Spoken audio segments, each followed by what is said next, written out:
आणि आता आपण बघणार आहोत सुपरफास्ट 100. राज्याच्या आजच्या भारतीय क्रिकेटचं श्रेय शरद पवारांचं असल्याचं वक्तव्य मुख्यमंत्री देवेंद्र फडणवीस यांनी केलं आहे. तर वानखेडे स्टेडियममध्ये शरद पवार रोहित शर्मांच्या स्टँडचं नामकरणावेळी त्यांनी हे वक्तव्य केलं. छत्रपती संभाजीनगरमध्ये पाहण्यासाठी ठाकरेंच्या शिवसेनेनं हंडा मोर्चा काढला. हंडा डोक्यावर घेऊन महिलांनी मोठ्या संख्येनं आंदोलनात सहभाग घेतला. दरम्यान सरकारच्या विरोधात जोरदार घोषणाबाजी करण्यात आली. माजी सभापती रामराजे नाईक निंबाळकर यांची वडूज पोलिसांकडून 3.5 तास चौकशी करण्यात आली. मंत्री जयकुमार गोरे यांच्या बदनामी आणि खंडणी प्रकरणात ही चौकशी करण्यात आली. सत्तेचा अमानुष गैरवापर सुरूच असल्याचं वक्तव्य रोहित पवारांनी केलंय. मंत्री जयकुमार गोरेंच्या प्रकरणावरनं त्यांनी हा गंभीर आरोप केला. खासदार संजय राऊतांनी नरेंद्र मोदी आणि अमित शहांबद्दल केलेल्या गोप्यस्फोटानं राजकीय वर्तुळात खळबळ उडाली. बाळासाहेबांनी आणि शरद पवारांनी कायद्याच्या चौकटीबाहेर जात मोदी आणि शहांना मदत केली होती. युपीए काळात शरद पवारांमुळे मोदींना होणारी अटक टळली असा दावा संजय राऊतांनी केला. अमित शहा एका हत्या प्रकरणात आरोपी होते. मात्र शहां प्रकरणी संबंधितांशी बाळासाहेब थेट बोलल्यानं शहांची सुटका झाली असा मोठा गोप्यस्फोट संजय राऊतांनी केला.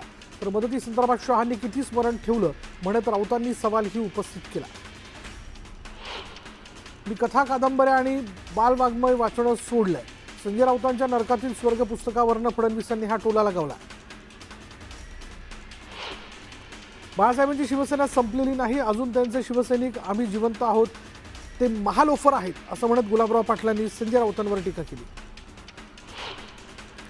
संजय राऊत विकृती असल्याचं वक्तव्य राधाकृष्ण विखे पाटलांनी केलंय. तर पंतप्रधानांविषयी बोलण्याची त्यांची पात्रता नसल्याचं म्हणत संताप व्यक्त केला. हिंदुत्वाच्या मुद्द्यावर काही मदत झाली असेल मात्र माझ्याकडे त्याबाबत अधिकृत माहिती नाही असं वक्तव्य छगन भुजबळ यांनी संजय राऊतांच्या दाव्यावर केलंय. संजय राऊत असा आव आणतायत जणू ते स्वातंत्र्यवीर आहेत असं म्हणत शिवसेनेच्या नेत्या नीलम गोरेंनी संजय राऊतांवर टीका केली. पुस्तकातून टीआरपी मिळवायचा आणि स्वतः राजकीय नाणं वाजवून घेण्याचा संजय राऊतांचा प्रयत्न आहे असं म्हणत नीलम गोरे यांनी संजय राऊतांवर टीका केली. भाजप नेते प्रसाद लाड यांनी संजय राऊत यांच्यावर जोरदार टीका केली. शिवसेनेला खड्ड्यात घालण्याचं काम संजय राऊत यांनी केलं.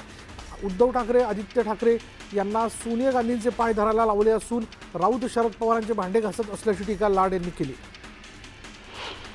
जरांगे पावसाळ्यात उगवणाऱ्या छत्रांसारखे ते मुंबईत मोर्चा काढू शकत नाहीत असं म्हणत गुणरत्न सदावर्तेंनी मनोज जरांगे यांच्यावर जोरदार टीका केली.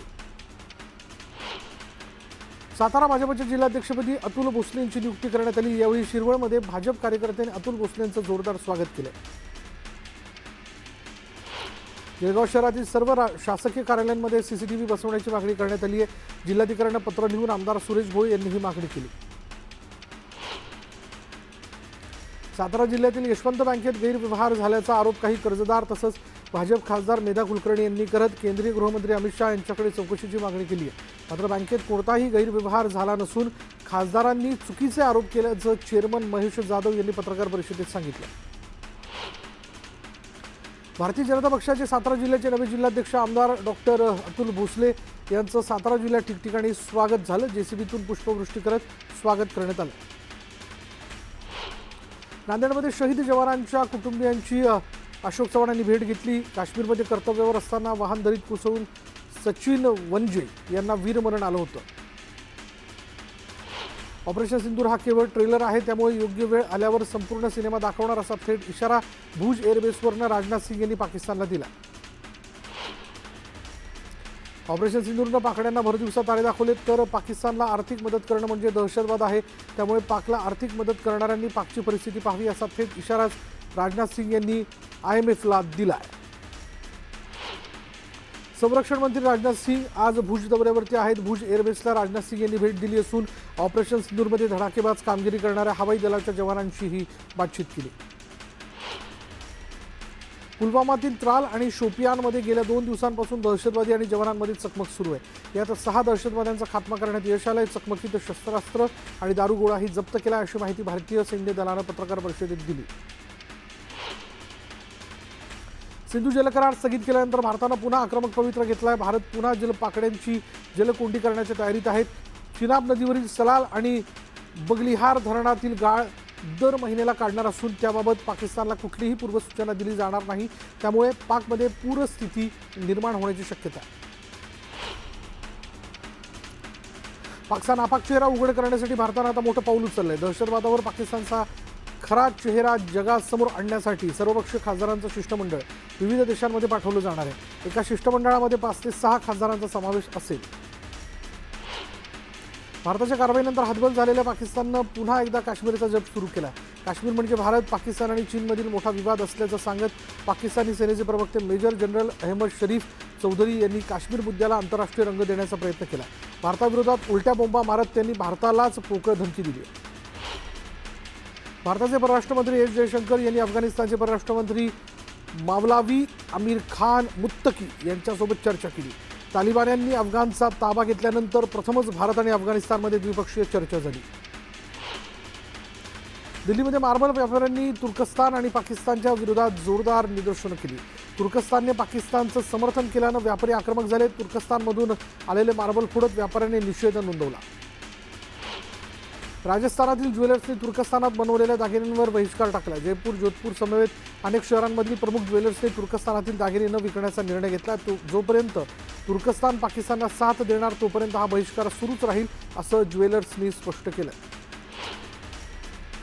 चंद्रपूरच्या गडचांदूर शहरात भव्य तिरंगा रॅली काढण्यात आली. यावेळी आमदार देवराव भोंगळे यांच्या नेतृत्वात मोठ्या संख्येनं नागरिकांनी उपस्थिती लावली होती. भारताच्या शक्तिशाली सैन्य दलाला नमन करण्यासाठी सोलापुरात तिरंगा रॅली काढण्यात आली.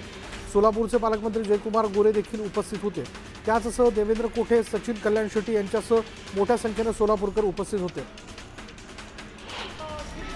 अकोल्यात मध्य प्रदेशचे मंत्री विजय शहा यांच्या विरोधात आंदोलन करण्यात आलं आणि यावेळी कर्नल सोफिया कुरेशींबाबत केलेल्या वक्तव्याचा निषेध करण्यात आला. दरम्यान जोरदार घोषणाबाजी करण्यात आली. जळगाव जिल्ह्यातील 10वी-12वीमध्ये यश मिळवलेल्या गुणवंत विद्यार्थ्यांचा सत्कार करण्यात आला. यावेळी पालकमंत्री गुलाबराव पाटलांनी विद्यार्थ्यांचा सत्कार केला.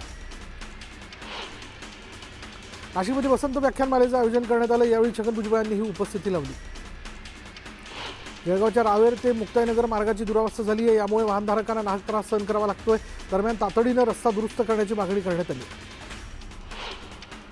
श्रीगोंदा आढळगाव जामखेड रस्ता रखडल्यानं निलेश लंकेंनी संताप व्यक्त केला. अधिकाऱ्यांवर गुन्हा दाखल करण्याची मागणी त्यांनी केली.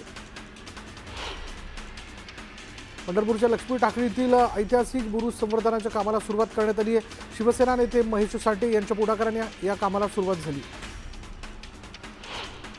चंद्रपूरमध्ये वेस्टर्न कोल्ड फील्ड्स कंपनी कर्मचाऱ्यांना योग्य मोबदला देत नसल्याचा आरोप करण्यात आला. यावेळी पदयात्रा काढून तातडीनं योग्य मोबदला देण्याची मागणी कर्मचाऱ्यांनी केली. वाशिमच्या शिरपूर बस स्थानक परिसरात घाणीचं साम्राज्य निर्माण झालं आहे. यामुळे वाहक प्रवाशांना नाहक त्रास सहन करावा लागतोय. दरम्यान तातडीनं स्वच्छता करण्याची मागणी प्रवाशांनी केली. पुण्यासह पिंपरी चिंचवड आसपासच्या औद्योगिक वसाहतींमुळे उजनी धरणाचं पाणी दूषित होत असल्याची तक्रार नागरिकांनी केली. तातडीनं उपाययोजना करण्याची मागणी करण्यात आली आहे. धाराशिवच्या तुळजाभवानी देवीचरणी भाविकांनी 5.5 तोळे सोनं अर्पण केले आणि यावेळी तुळजाभवानी मंदिर संस्थानच्या वतीनं देवनगाव कुटुंबियांचा तुळजाभवानी देवीची प्रतिमा आणि महावस्त्र देऊन सन्मान करण्यात आला. बुलढाणा जिल्ह्यातील लोणार सरोवर परिसरात दैत्यसुदन मंदिरात सूर्यकिरणांचा अभिषेक होतोय आणि आजपासून या मंदिरामध्ये पुढील काही दिवस दैत्यसुदनाच्या मूर्तीवर सूर्यकिरण थेट प्रकाशझोत टाकणार आहेत. त्यामुळे लोणार परिसरातील या मंदिरात भाविकांनी मोठी गर्दी केली आहे. सांगलीमध्ये उष्णतेमुळे फुलांचं उत्पादन घटल्याने यावेळी मोगरा फुलांना दुप्पट दर मिळत असल्यानं फुल उत्पादक शेतकऱ्यांनी समाधान व्यक्त केलं.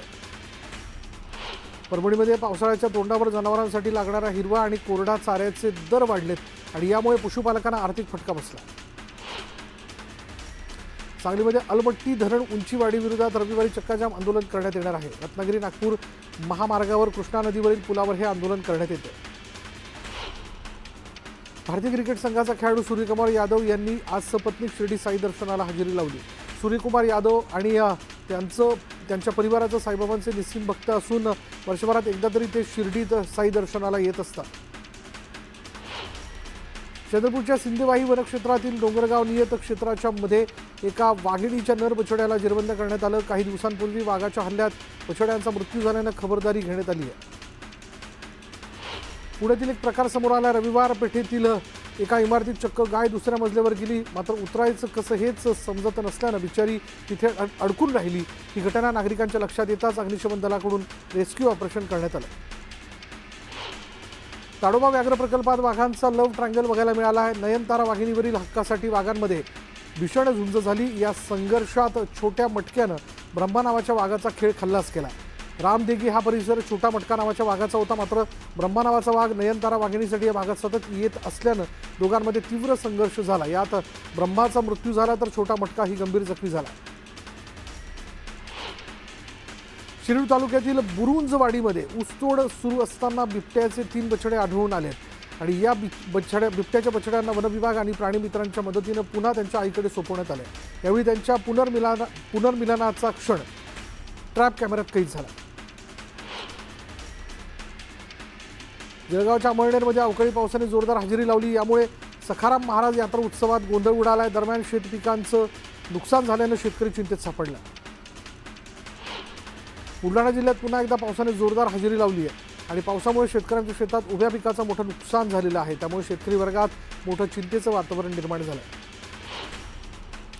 पुण्याच्या पिंपळगाव खडकीमध्ये मेघगर्जनेसह अवकाळी पावसाने जोरदार हजेरी लावली। यावेळी शेती पिकांचं नुकसान झाल्यानं शेतकरी चिंतेत सापडला आहे। दरम्यान जनावरांचा चाराही वाहून गेल्यानं मोठं नुकसान झालं। नंदुरबारमध्ये सलग 8व्या दिवशी दमदार पावसाने हजेरी लावली आहे। विजांच्या कडकडाटासह नंदुरबार शहराला अवकाळी पावसाने झोडपलं असून तुफान वाऱ्यामुळे मोठ्या प्रमाणात नुकसान होण्याची शक्यता आहे।